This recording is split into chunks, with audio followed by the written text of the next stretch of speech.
Okay, so yesterday we have already done the physical properties of S block. Now we will start the chemical properties of S block. And I think one chemical property also we have done, that is the reaction with oxygen. So when alkaline earth metal react with oxygen, they form oxides. And these oxides are of MO type. MO means like if there is beryllium, it will be BeO. If there is magnesium, there will be MgO. If there is calcium, there will be CO, strontium SRO, and beryllium BaO. Because the valency of these elements is also 2, and the valency of oxygen is also 2. So that is why the formula will become MO.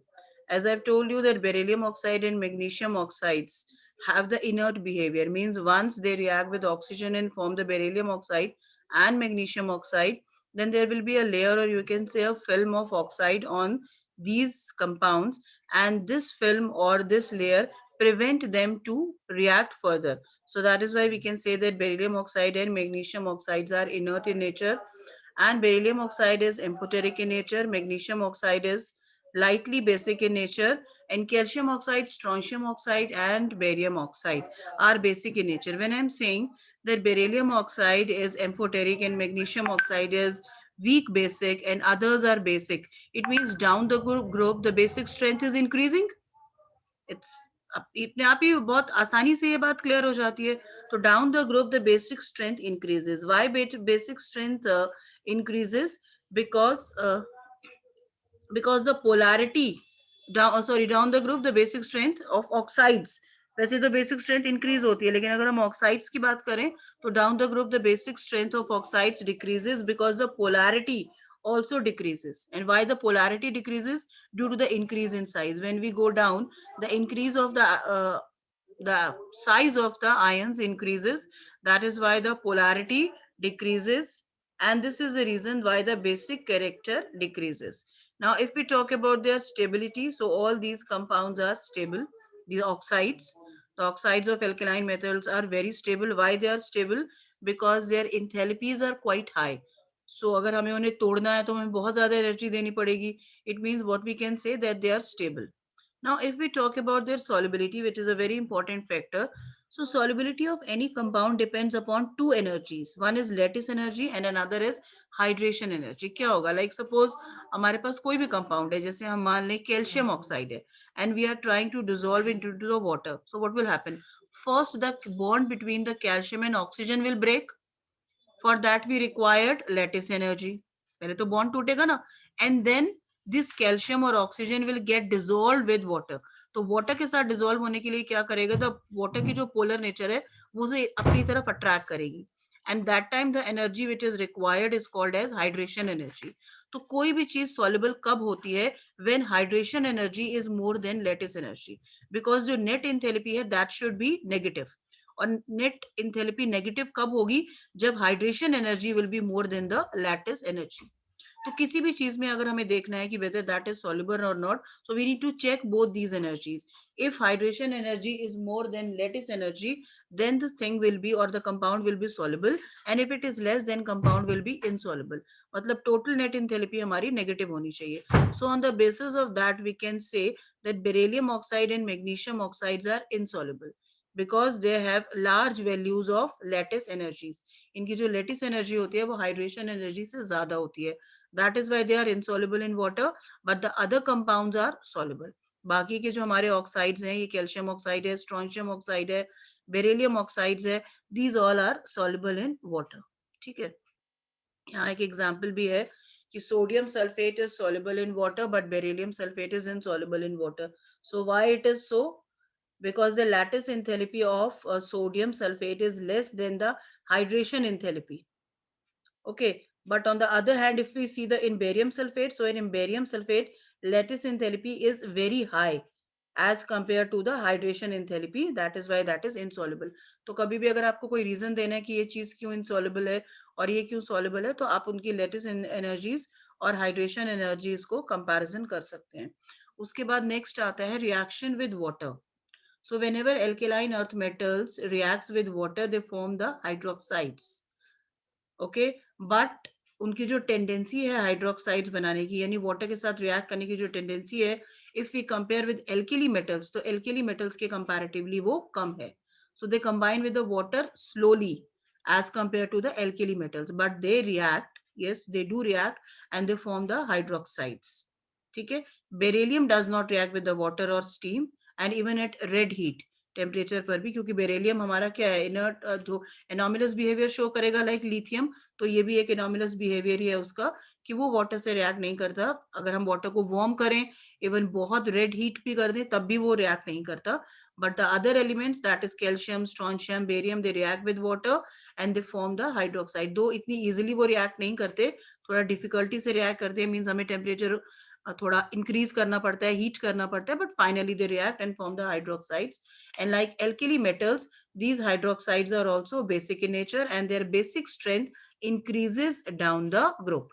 जैसे जैसे नीचे जाएंगे basic strength increase होगी. तो beryllium oxide से ज्यादा basic कौन होगा? Magnesium oxide. ठीक है. बेरिलियम हाइड्रोक्साइड अगर वाटर से तो रिएक्ट नहीं करता वो, लेकिन अगर किसी और तरीके से बेरिलियम हाइड्रोक्साइड बन जाता है, तो इसलिए मैंने यहाँ पे लिख दिया है. अभी आप बोलोगे कि मैम अभी तो आप कह रहे थे बेरिलियम वाटर से रिएक्ट नहीं करता, तो उसका हाइड्रोक्साइड कैसे आ गया? तो that's why I am explaining you कि वाटर से तो बेरिलियम रिएक्ट नहीं करता, अगर किसी और वजह से अगर बेरिलियम हाइड्रोक्साइड बन जाता है किसी और चीज के साथ रिएक्ट करके, और बीच में हमारे पास कंपाउंड अलग अलग तरीकों से भी तो मैन्युफैक्चर होते हैं ना, तो उसमें अगर आप कंपैरिजन करोगे तो जितना नीचे जाओगे हाइड्रोक्साइड की जो बेसिक स्ट्रेंथ है वो इंक्रीज होती रहेगी. Can anybody tell me why the basic strength of hydroxide increases down the group? जब हम नीचे जाएंगे तो हमारी जो बेसिक स्ट्रेंथ है वो इंक्रीज होती है. क्यों होती है इंक्रीज? मैम मैम क्योंकि बिकॉज साइज बॉन्ड बढ़ता लेंथ जाता साइज है. Increase, Yes, because bond length बढ़ रही है तो इजीली यूज करेगा. very good, because size increases so as the bond length. जब bond length increase हो जाएगा तो bond dissociation energy कम हो जाएगी and OH आयन को रिलीज करने में ease होगा, और जितनी easily OH आयन रिलीज होगा उतनी ज्यादा basic strength होती है. That is why down the group the basic strength increases. Then third is reactivity towards hydrogen. So whenever alkaline earth metal reacts with the hydrogen, they form the hydrides.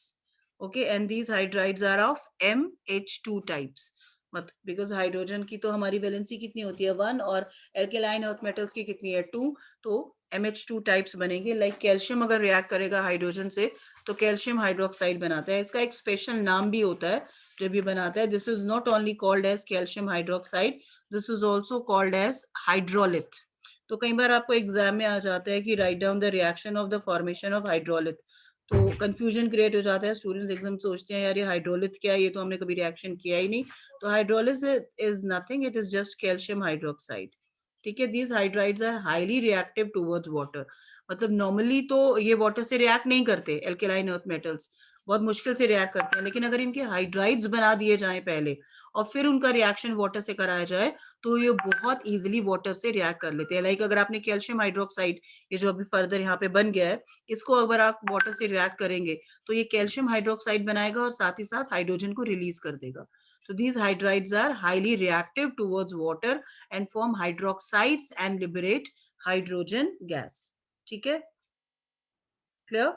Beryllium does not form hydride. Rest all the alkali metals form hydrides. Beryllium यहाँ पर भी hydrides में भी उसने अपना हाथ खड़ा कर दिया कि भाई मैं नहीं रिएक्ट कर रहा हाइड्रोजन से, मेरे को परेशान करने की कोई जरूरत नहीं है, तो हाइड्राइड्स नहीं बना पाता. Then reactivity towards acid. अच्छा, एसिड्स के साथ when these alkaline earth metals react they form the salt and release hydrogen gas. तो ये जो इनकी रिएक्शन है एसिड के साथ जिसमें ये सॉल्ट बनाते हैं और हाइड्रोजन रिलीज करते हैं, ये भी इनकी बेसिक स्ट्रेंथ को प्रूव करता है. व्हाई? बिकॉज हमें पता है कि किसी भी एसिड के साथ एक बेस ही होता है जो रिएक्ट करके सॉल्ट बनाता है और हाइड्रोजन गैस रिलीज करता है. एसिड के साथ एसिड तो रिएक्ट करेगा नहीं, है ना. तो ऑब्वियसली ये बेस है हमारा, और अभी हम कह ही रहे हैं कि ये बेसिक होते हैं नेचर में, तो इससे भी इनकी बेसिक नेचर प्रूव हो जाती है. तो किसी भी मेटल से अगर ये रिएक्ट करते हैं तो ये उसका सॉल्ट बनाते हैं और साथ ही साथ हाइड्रोजन गैस रिलीज कर देते हैं. तो what we can say that alkaline earth metals when react with acids they liberate hydrogen gas. Beryllium reacts very slowly with the acids, but अगर कंसंट्रेटेड हो तो इजिली रिएक्ट कर जाता है. ठीक है, क्योंकि कंसंट्रेटेड जो एसिड होते हैं that is a strong oxidising agent, तो वो एक बहुत ही थिन लेयर बना लेते हैं ऑक्साइड की बेरिलियम के चारों तरफ, जो उसे फर्दर प्रोटेक्ट करता है फर्दर उसके एसिड के अटैक से. Beryllium is amphoteric and it also react with sodium hydroxide. क्यों, क्या मतलब हुआ इसका कि बेरिलियम हमने बोला था एम्फोटेरिक है नेचर में, तो एसिड के साथ ही नहीं, ये सिर्फ बेसिस के साथ भी रिएक्ट करेगा और उनके साथ रिएक्ट करके भी ये हाइड्रोजन गैस रिलीज करता है। Magnesium, calcium, strontium, and barium does not react with sodium hydroxide because they are purely basic. They show their basic properties increase on descending the group. जैसे जैसे आप ग्रुप में आएंगे इनकी बेसिक स्ट्रेंथ इंक्रीज होती रहती है। ठीक है, इसलिए ये जो है वो बेसिस से रिएक्ट फर्दर नहीं करेंगे। फोर्थ आता है reactivity towards halogens. So when ever alkaline earth metal react with halogens at high temperature they form halides, and these halides are of which type? MX2 type, where M is alkaline earth metal and X can be any halogen. It can be fluorine, chlorine, bromine, and iodine. These metal halides can also be obtained by the action of halogen acids. मतलब क्या है कि अगर आपने halogen के साथ directly reaction करा दिया बेरिलियम का, जैसे आपने मैग्नीशियम का रिएक्शन करा दिया क्लोरीन के साथ, तो बन गया मैग्नीशियम क्लोराइड। और अगर आप मैग्नीशियम ऑक्साइड का रिएक्शन करा देते हैं हाइड्रोक्लोरिक एसिड के साथ, तो ये हमारा क्लोरीन का क्या हो गया, सॉल्ट हो गया ना, एक तरीके से क्लोरीन का एसिड हो गया। तो तब भी वही बनेगा, तब भी हमारे पास मैग्नीशियम क्लोराइड बनेगा, बट साथ में वाटर रिलीज हो जाएगा। तो हमें अगर एल्केलाइन मेटल्स के हेलाइड्स बनाने हैं, तो एक तो मेथड ये है कि एल्केलाइन मेथड को डायरेक्टली आप उस हेलोजन के साथ रिएक्ट करा दो, और दूसरा मेथड ये है कि एल्केलाइन मेटल के ऑक्साइड्स का रिएक्शन हम किससे करा दें, हेलोजन एसिड्स के साथ। Halogen acids means hydrochloric acid, hydrogen bromide, hydrogen fluoride, hydrogen iodide, जिसमें हेलोजन के साथ एक हाइड्रोजन भी ऐड हो, तो ये भी हम कर सकते हैं। अच्छा, उसके बाद which is a very important question, that is the structure of beryllium chloride. Beryllium chloride का जो स्ट्रक्चर है वो सॉलिड फेस में अलग होता है और गैशियस फेस में ये अलग स्ट्रक्चर शो करता है। ये एग्जाम में बहुत ही इंपॉर्टेंट क्वेश्चन है, आपको अक्सर स्ट्रक्चर बनाने के लिए इसका आता है, इसको ध्यान से समझो क्या है इसका स्ट्रक्चर और कैसे बनता है। तो बेरिलियम ऑक्साइड हमारा कैसे बनेगा, पहली बात तो सॉरी बेरिलियम क्लोराइड, पहले हम बेरिलियम ऑक्साइड बनाते हैं। So means it is prepared by heating beryllium oxide with chlorine vapours in the presence of carbon. Beryllium oxide का रिएक्शन कराएंगे हम क्लोरीन के साथ कार्बन की प्रेजेंस में, और बहुत हाई टेम्परेचर देना पड़ता है, अप्रोक्सीमेटली 870 टू 1070 केल्विन तक। तो उसमें हमारा बनता है beryllium chloride and carbon monoxide. So beryllium chloride can also be prepared by direct high temperature chlorination of metallic beryllium। Direct भी हम बना सकते हैं। अब स्ट्रक्चर इसकी आप देखो, सबसे पहले देखो सॉलिड फेस की स्ट्रक्चर। सॉलिड फेस में it has a polymeric straight chain and one beryllium is bonded to 4 chlorine. ये बेरिलियम है हमारा, इसके साथ 4 क्लोरीन जुड़े होंगे। वैसे तो फॉर्मूला क्या है बेरिलियम का, BeCl2, अपने इसके पास 2 क्लोरीन ही है, तो ये क्या करेगा, अपने पड़ोसी वाला जो उसका बेरिलियम क्लोराइड है 2 क्लोरीन उससे ले लेगा। अपने क्लोरीन के साथ तो ये कोवेलेंट बॉन्ड बनाएगा, और जो दूसरे क्लोरीन है इसके, उनके साथ बनाएगा कोऑर्डिनेट बॉन्ड। सो एक बेरिलियम 4 क्लोरीन से अटैच्ड होगा, जिसमें से 2 के साथ वो कैसा बनाएगा, कोवेलेंट बॉन्डिंग, और 2 के साथ कोऑर्डिनेट बॉन्ड। अब इस वाला ये जो बेरिलियम है इसने कोवेलेंट बॉन्ड बनाया इनके साथ और कोऑर्डिनेट बॉन्ड बनाया इसके साथ। अब ये बेरिलियम आ गया, इस बेरिलियम ने इन दोनों के साथ तो बनाया कोऑर्डिनेट बॉन्ड, क्योंकि ऑलरेडी ये कोवेलेंट बॉन्ड इसके साथ बना चुके हैं, तो इसके साथ बनाएंगे कोऑर्डिनेट बॉन्ड, और यहाँ बना लिया उन्होंने कोवेलेंट बॉन्ड। यहाँ बन गया कोवेलेंट, तो ये वाला हो जाएगा coordinate bond and this will be covalent bond. मतलब एक हमारा कोवेलेंट बॉन्ड होगा, एक कोऑर्डिनेट, एक कोवेलेंट, एक कोऑर्डिनेट। इस तरीके से बेरिलियम क्लोराइड की लंबी लंबी चेन्स बन जाती हैं, एंड बिकॉज एक बेरिलियम क्लोराइड बहुत सारी लंबी चेन बना रहा है, that is why it is called as polymer. Polymer का मतलब क्या होता है कि मोनोमर से बनी हुई चेन, जब बहुत सारे स्मॉल स्मॉल मॉलिक्यूल्स मिलकर एक बिगर चेन बना लें, that is called as polymer. So that is why we say कि सॉलिड फेज में जो इसका स्ट्रक्चर होता है that is polymeric straight chain. लेकिन यही अगर हम गैसियस फेज की बात करें, तो गैशियस फेज में इसका जो स्ट्रक्चर है वो थोड़ा सा चेंज हो जाएगा। गैशियस फेज में it will form the structure like this. ये बेरिलियम हो गया हमारा, ठीक, ये क्लोरीन इसका, ये क्लोरीन इसका। इसके एक बेरिलियम के पास 2 क्लोरीन है, BeCl2, एक के साथ कोवेलेंट बॉन्ड बनाया, ये दूसरा कोवेलेंट बॉन्ड बनाया, एक जो और इसका क्लोरीन है इसके साथ कोऑर्डिनेट बॉन्ड बना लिया। तो एक बेरिलियम हमारा 3 क्लोरीन के साथ जुड़ा हुआ होगा इसमें, ठीक है, जिसमें 2 के साथ कोवेलेंट बॉन्ड बना रखा होगा, एक के साथ कोऑर्डिनेट बॉन्ड बना रखा होगा, और सिर्फ ये मोनोमर की फॉर्म में ही एग्जिस्ट करता है, बस 2 बेरिलियम एक साथ जुड़े हुए होंगे, दैट्स इट। तो इसे हम क्या बोलते हैं, this is called as not BeCl2, the formula will be Be2 Cl क्या हो जाएगा, Be2Cl, बताओ 4 हो जाएगा ना, 4 या 3 हो जाएगा, कितना हो जाएगा, 4 4 हो जाएगा, है ना। तो ये इस तरीके से मोनोमर की फॉर्म में, डायमर की फॉर्म में एग्जिस्ट करता है। मोनोमर तो ये हो गया इसका, ये डायमर की फॉर्म में एग्जिस्ट करता है गैसियस फेस में। लेकिन अगर ये हमारा सॉलिड फेस में हो तो ये पॉलीमर चेन की फॉर्म में एग्जिस्ट करता है। बहुत सारे जुड़े हुए होंगे और इसमें सिर्फ 2 जुड़े हुए होंगे, that is why it is called as dimer. Dimer मतलब सिर्फ 2 ही कंपाउंड होंगे, ठीक है। तो this is very important that in vapour phase beryllium chloride exist as dimer which associate into the linear monomer at 1200 Kelvin. But on the other hand, in solid state, it exists as polymer. Clear? तो ये दोनों structures आपको आनी चाहिए, exam में पूछी जाती हैं आपसे। तो ये हो गया हमारा हेलोजन तक के साथ उसके रिएक्शंस। अब आता है सॉल्ट्स ऑफ ऑक्सो एसिड्स। अब ऑक्सो एसिड्स क्या होते हैं? Oxo acids are the compound which contain oxygen and one element of acid. Oxo acid किसको बोला जाता है कि जिसमें एक तो ऑक्सीजन प्रेजेंट हो जरूर, और साथ ही साथ कोई भी एक एसिड का कंपाउंड प्रेजेंट हो, जैसे कार्बोनेट्स हैं, सल्फेट्स हैं, ऑक्सिलेट्स हैं, नाइट्रेट्स हैं, इन सबको हम क्या बोलते हैं? These all are oxo acids. इन सबको ऑक्सो एसिड्स बोला जाता है कंबाइंडली। तो अगर हम कार्बोनेट्स की बात करें तो alkaline earth metals also form the salts of oxo acids, जिसमें से फर्स्ट है carbonates. The carbonates of alkaline earth metals can be prepared how? by passing the carbon dioxide in limited supply through the solutions of their hydroxide। मतलब ये हमने calcium hydroxide ले लिया, इसमें हमने कार्बन डाइऑक्साइड गैस पास कर दिया, तो क्या बन गया हमारे पास? Calcium carbonate and water release हो गया। इसी तरीके से beryllium, magnesium, calcium, strontium, barium सबका रिएक्शन हो जाएगा। The alkaline earth metal carbonates being soluble in water can be precipitated by the addition of a sodium or ammonium carbonate solution to a solution of soluble salt of these metals। क्या होते हैं ये सारे के सारे हमारे, ये insoluble होते हैं वाटर में। तो हमें कभी भी अगर इन्हें अलग करना हो तो इनको हम क्या कर सकते हैं? इनसॉल्युबल है तो इनका प्रेसिपिटेट बना देते हैं। प्रेसिपिटेट बन जाएगा तो ये वाटर में नीचे सेटल डाउन हो जाएंगे और फिर फिल्टर करके इनको इजिली अलग किया जा सकता है। स्टेबिलिटी की अगर हम बात करें तो stability of these carbonate increases down the group. जैसे जैसे आप नीचे जाओगे स्टेबिलिटी बढ़ेगी, यानी सबसे कम स्टेबल होगा बेरिलियम कार्बोनेट और सबसे ज्यादा स्टेबल होगा बेरियम कार्बोनेट, ठीक है। और अगर सॉलिबिलिटी की बात की जाए तो ये जो होते हैं ये बहुत स्लाइटली सॉल्युबल होते हैं वाटर में, लेकिन अगर वाटर में कार्बन डाइऑक्साइड मिला दिया जाए तो उस वाटर में ये इजिली डिसॉल्व हो जाते हैं, क्योंकि बाइकार्बोनेट्स का फॉर्मेशन हो जाता है। इनकी जो सॉलिबिलिटी है वो डिक्रीज होती है down the group. Why? Because इनकी जो हाइड्रेशन एंथैल्पी है वो डिक्रीज होती है डाउन द ग्रुप, इसलिए सॉलिबिलिटी भी कम होती रहती है।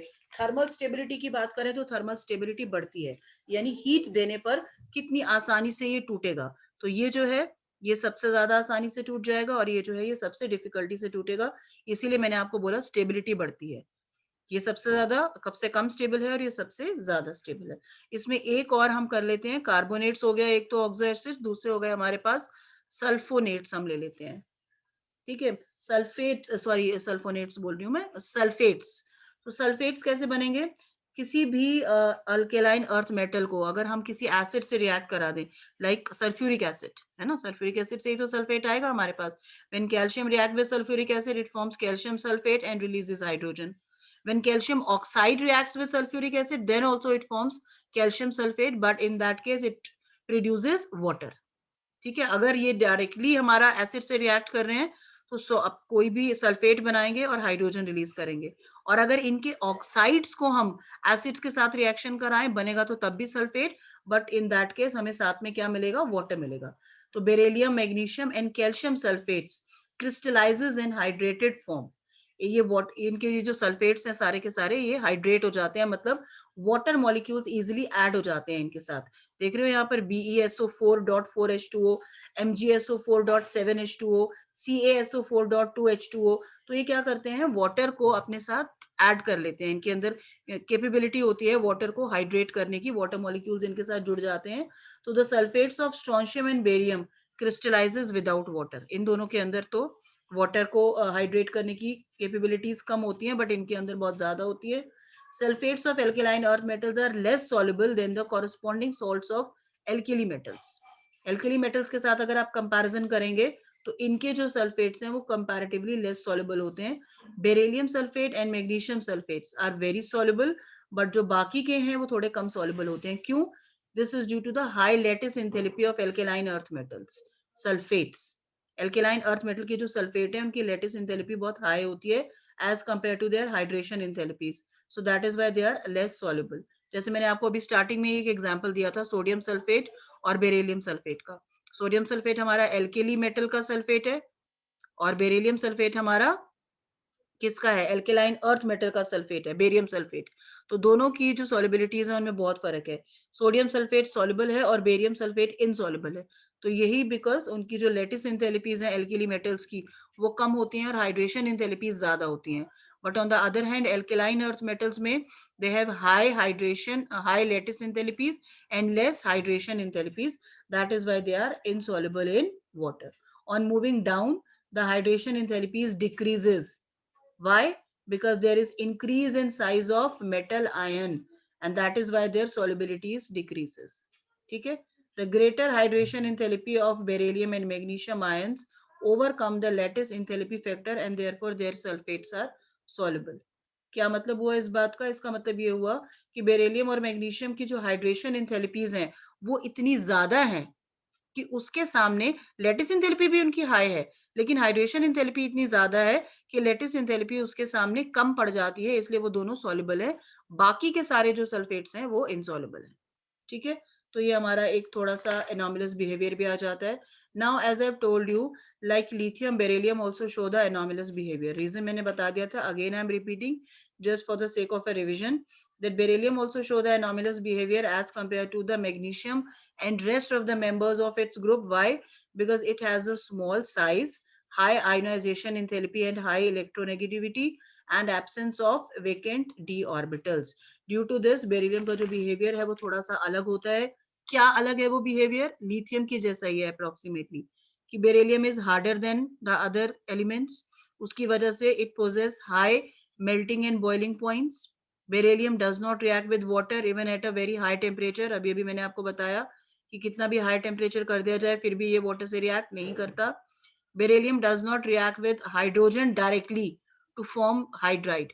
डायरेक्टली रिएक्ट नहीं करेगा. अगर आपको रिएक्ट कराना है तो आपको दूसरे मेथड्स यूज करने पड़ेंगे. ठीक है? Because of high ionisation enthalpy and small size beryllium forms covalent compounds, जबकि बाकी के सारे जो हैं they form ionic compound. Same as lithium की तरह ही इसका भी सारी कहानी है. ठीक है? Beryllium does not exhibit coordination number more than 4. अभी आपको कोऑर्डिनेशन नंबर पता नहीं है. जब आप लोग 12th में जाओगे तो पूरा एक चैप्टर है कोऑर्डिनेशन नंबर के नाम से, तो वहां आप देखोगे. तो अभी आप सिर्फ इतना याद रखो कि बेरिलियम जो है वो 4 से ज्यादा कोऑर्डिनेशन नंबर उसका नहीं हो सकता, क्योंकि उसके पास सिर्फ कितने वैलेंस शेल होते हैं? 4 ही ऑर्बिटल्स होते हैं उसके पास, 3p के और एक s का, क्योंकि d तो है ही नहीं उसके पास. जबकि जो बाकी के मेंबर्स हैं उसके ग्रुप के, उनका कोऑर्डिनेशन नंबर 6 तक चला जाता है, क्योंकि उनके पास वेकेंट डी ऑर्बिटल्स है. बेरिलियम के पास नहीं है. तो इसलिए beryllium carbide with water gives methane. अच्छा, इसकी जरूरत नहीं है आपको. That's it. उसके बाद डायगोनल रिलेशनशिप बेरिलियम किसके साथ शो करेगा? एल्यूमिनियम के साथ. जैसे एल्यूमीनियम. लिथियम ने शो किया था मैग्नीशियम के साथ, बेरिलियम शो करेगा एल्यूमिनियम के साथ.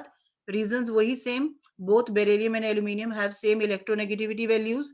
बेरिलियम की इलेक्ट्रोनेगेटिविटी होती है 1.5, एल्यूमिनियम की भी होती है 1.5. बिल्कुल सेम है. चार्जेस की बात अगर हम करें या रेडियस भी उनके जो है वो अप्रोक्सीमेटली सेम होते हैं. अगर हम चार्ज और रेडियस का रेशियो निकालें तो बेरिलियम का आता है 0.064 और एल्यूमिनियम का आता है 0.060. तो इसलिए बेरिलियम और एल्यूमिनियम दोनों ही कोवेलेंट कंपाउंड्स बनाते हैं. ठीक है? दोनों ही जब एसिड्स के साथ रिएक्ट करते हैं तो एक बार रिएक्ट करने के बाद उनके ऊपर प्रोटेक्टिव फिल्म चल जाती है, फिल्म चढ़ जाती है ऑक्साइड की, जिसकी वजह से फर्दर वो रेसिस्ट हो जाते हैं रिएक्ट करने के लिए.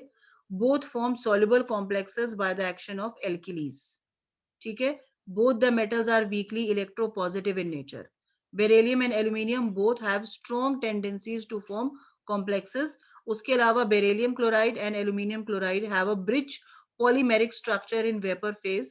दोनों, जैसे हमने बेरिलियम का स्ट्रक्चर देखा ना, ऐसे जब आप एल्यूमिनियम पढ़ेंगे पी ब्लॉक में जब आप जाएंगे तो आप देखेंगे वो भी पॉलीमर्स की फॉर्म में ही एग्जिस्ट करता है, जैसे बेरिलियम एग्जिस्ट करता है. तो दोनों जो हैं वो ब्रिज फॉर्म स्ट्रक्चर्स बनाते हैं या पॉलीमेरिक स्ट्रक्चर्स के फॉर्म में एग्जिस्ट करते हैं, तो ये कुछ सिमिलैरिटीज हैं। हेलाइड्स जो हैं बेरिलियम और एल्यूमिनियम के, उन दोनों की भी सॉल्युबिलिटीज सेम होती हैं।